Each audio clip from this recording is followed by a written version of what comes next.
वज़ीर-ए-आज़म हाउस का मंजर बदल गया। निगरां वज़ीर-ए-आज़म की आमद, वज़ीर-ए-आज़म शहबाज शरीफ रुखसत हो गए, वज़ीर-ए-आज़म का ओहदा भी छोड़ दिया। वज़ीर-ए-आज़म हाउस से भी रवानगी साबिक वज़ीर-ए-आज़म की रिवायती तकरीम के साथ रुखसती की गई। गार्ड ऑफ ऑनर भी पेश किया गया। निगरां वज़ीर-ए-आज़म अनवारुल हक काकड़ को वज़ीर-ए-आज़म हाउस में मुतारिफ करवाया गया। निगरां वज़ीर-ए-आज़म ने सुबकदोश वज़ीर-ए-आज़म को रुखसत किया। शहबाज शरीफ ने ऐवान वज़ीर-ए-आज़म से रुखसत होने से पहले अमले से अलविदाई मुलाकात भी की। तारीख का अमीन,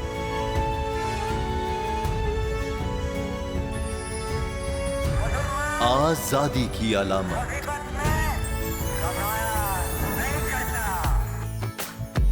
हुस्न का आईनादार,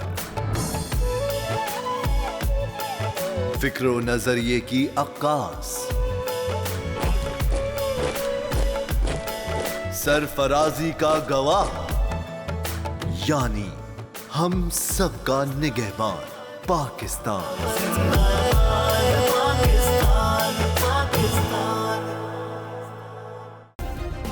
सब्सक्राइब करें और बेल दबाएं ताकि कोई खबर रह न जाए।